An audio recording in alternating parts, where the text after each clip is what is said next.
नमस्कार दोस्तों, कैसे हैं आप। मिडिल ईस्ट की 10 बड़ी खबरों में आपका स्वागत है। आज ईरान और अमेरिका के भीतर क्या कुछ हुआ है, जंग के युद्ध से जुड़े 10 बड़े जो अपडेट हैं वो आपको बताते हैं। पहली बड़ी खबर देखिए, अमेरिका ने लगातार 13वीं रात ईरान पर हमले किए। अमेरिकी सेंट्रल कमांड सेंटकॉम ने बताया कि 23 जुलाई की रात किए गए हमलों में ईरान के सैन्य कमांड सेंटर, ड्रोन स्टोरेज, संचार नेटवर्क, तटीय निगरानी ठिकान और समुद्री क्षमताओं को निशाना बनाया गया है। ईरान के स्वास्थ्य मंत्रालय के एक प्रवक्ता ने ईरानी मीडिया को यह भी बताया कि हाल ही में अमेरिका द्वारा ईरान पर किए गए सैन्य हमलों में कम से कम 55 लोग मारे गए हैं और 645 लोग जो हैं वो घायल हैं।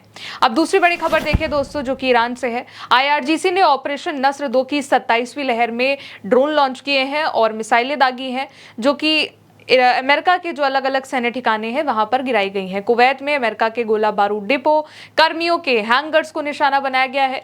ईरान की सेना ने घोषणा करी है कि उसने ऑपरेशन थंडरबोल्ट के 25वें चरण में 24वें चरण में अराश का जो उनका एक तरफा हमलावर ड्रोन है उससे बहरीन के शेख ईसा एयरबेस पर, ईंधन भंडारण टैंकों पर, उपकरण गोदामों पर, बड़े बड़े हैंगर्स के साथ साथ अमेरिका की सेना के आवासों को निशाना बनाया।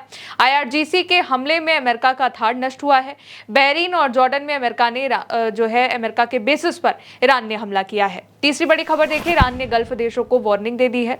तस्नीम के अकॉर्डिंग ईरान की IRGC ने खाड़ी देशों के जितने भी नागरिक हैं, पहली बार खाड़ी देशों के आम सिटीजन्स यानी कि जो नागरिक वहां रहते हैं उनके लिए चेतावनी जारी करी है और कहा है कि वो अमेरिका के जो सैन्य कर्मियों के जो आड़ या फिर छिपने के इस्तेमाल किए जा रहे ठिकाने हैं जहां पर अमेरिका के से जुड़े कोई भी अधिकारी, कोई भी सैनिक हो सकते हैं, उस जगह से वो तुरंत 500 मीटर दूर चले जाएं। IRGC का कहना है कि अमेरिका की जो सेना है वो अपने ठिकाने छोड़ चुकी है और अलग अलग जगहों पर जा रही है और ईरान जो जवाबी कार्रवाई कर रहा है, इस वजह से अमेरिका जो है खाड़ी के शहरों में जो इमारतें हैं, बिल्डिंग्स हैं, वहां पर छिप रहा है। इसलिए यहाँ पर ईरान ने खाड़ी देशों के सिटीजन्स के लिए ये वार्निंग दी है कि वो उन जगहों से 500 मीटर के दायरे से दूर चले जाएं जहां पर अमेरिका से जुड़े सैनिक, अमेरिका से जुड़े जो लोग हैं वो वहां पर मौजूद हैं। अब चौथी बड़ी खबर देखिए दोस्तों, इरबिल एयरपोर्ट पर ईरान ने हमला किया है।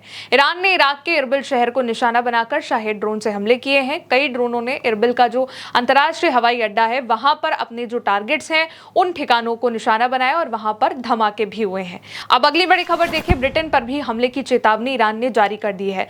IRGC ने वार्निंग दी है कि अमेरिका द्वारा ईरान पर हमला करने के लिए इस्तेमाल किए जाने वाला कोई भी ब्रिटिश सैन्य अड्डा अब उनका टारगेट बन जाएगा। ये चेतावनी इंग्लैंड के यानी कि ब्रिटेन के RAF एयरफोर्स से हाल ही में जो अमेरिका के B-1 बम वर्षक विमानों का जो संचालन हुआ है उसके बाद ये चेतावनी दी गई है, जो कि अमेरिका को दी जा रही है और साथ ही अब ब्रिटेन को भी। तस्नीम के अकॉर्डिंग ईरान की IRGC ने ब्रिटेन की धरती को निशाना बनाने की सीधी धमकी दी है। कहा है कि ईरानी धरती पर हमला करने के लिए इस्तेमाल किए जाने वाला कोई भी अड्डा अब उनका टारगेट है। IRGC का कहना है कि हिंद महासागर में जहाजों से दागी जाने वाली उसकी क्रूज मिसाइलों का भंडार पूरी तरीके से खत्म होने के बाद अमेरिका ने ईरान पर हमला करने के लिए इंग्लैंड के फेयरफोर्ड हवाई अड्डे से उड़ान भरने वाले B-1 लॉन्चर विमानों का सहारा लिया है। IRGC ने ब्रिटेन पर ईरान के खिलाफ अमेरिका द्वारा किए गए हालिया हमलों में जो भूमिका है निभाने की, उसकी जो है आरोप भी लगाया है और वार्निंग दी है कि वो इतिहास पर और बोझ ना डाले। अब अगली बड़ी खबर देखिए, इजराइल पर हमले की भी वार्निंग ईरान ने दी है। द हॉर्मुज लेटर के हवाले से खबर है जिसमें कहा गया है कि ईरान ने अपने हमलों को बढ़ाने की तैयारी शुरू करी है, जिसमें तेल अवीव यानी कि इजराइल पर हमला करना शामिल है। और ईरान ने यह फैसला उस वक्त लिया है जब अमेरिका ने डोनाल्ड ट्रंप ने इस बात का ऐलान किया कि वो अब ईरान में एनर्जी इंफ्रास्ट्रक्चर को निशाना बनाएंगे और बड़े पैमाने पर हमला करेंगे। न्यूयॉर्क टाइम्स को दिए गए ईरानी अधिकारियों ने जो बात बताई है उसमें पता चला है कि ट्रंप ने जो कुछ वक्त पहले ईरान को धमकी दी थी कि वो ईरान पर भीषण हमला करेंगे, इसके बाद ईरान ने भी अपने वॉर प्लान को एक्सपैंड करने की कोशिश शुरू कर दी है और बढ़ाने की बात कही है, जिसमें तेल अवीव यानी कि इजराइल पर भी सीधा हमला करना शामिल बताया जा रहा है। साथ ही हूतियों द्वारा बाब अल मंडेब स्ट्रेट को भी सभी के लिए बंद करना शामिल है। अगली बड़ी खबर देखिए, ईरान के खिलाफ जारी युद्ध के बीच अमेरिका के हथियारों का भंडार तेजी से घट रहा है।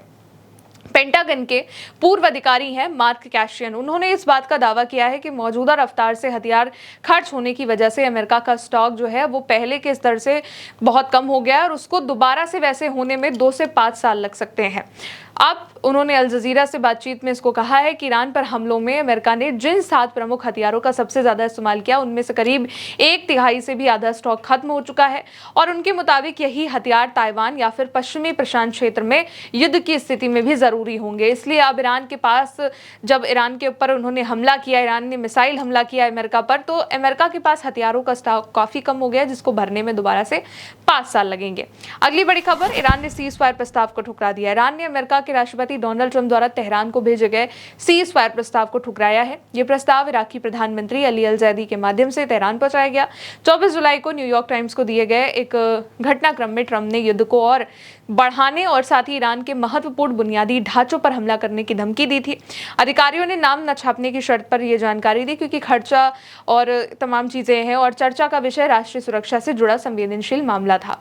अधिकारियों ने बताया कि जैदी ने व्हाइट हाउस में ट्रंप से मुलाकात के बाद ईरान की यात्रा करी, यानी कि इराक के प्रधानमंत्री ने, और इस सीज फायर प्रस्ताव वहां पर पहुंचा। प्रस्ताव में कहा गया कि ये तुरंत स्पष्ट नहीं हो पाया। ईरानी अधिकारियों ने कहा है कि उन्हें केवल यही एक प्रस्ताव मिला था और तेहरान ऐसे किसी भी अस्थायी समझौते को स्वीकार नहीं करेगा। अगली बड़ी खबर देखिए, अमेज़न का डेटा सेंटर ईरान ने उड़ा डाला। ईरानी सेना ने बहरीन में अमेज़न के डेटा सेंटर के पूर्ण विनाश की घोषणा करी है। IRGC ने एक बयान में कहा कि उसने बहरीन में अमेरिका की कंपनी अमेज़न के डेटा सेंटर की इमारत जो बाकी थी उन पर भी नए सिरे से हमले किए हैं। ये हमले अमेरिका की सेना को खुफिया जानकारी मुहैया कराने में अमेज़न की भूमिका के सीधे जवाब में किए गए। बयान के मुताबिक इन हमलों में सटीक कार्रवाई का इस्तेमाल करते हुए बाकी की सुविधा को पूरी तरीके से नष्ट कर दिया गया। अगली बड़ी खबर, ईरान, रूस, चीन के साथ में बैठक है अब सबकी तीनों देशों की, और जंग पर चर्चा होनी है। ईरान ने कहा है कि वो शंघाई सहयोग संगठन यानी कि SCO की जो मीटिंग है उसमें रशिया के और चाइना के विदेश मंत्रियों से मिलेगा, बैठक करेगा, जंग के बारे में बातचीत करेगा।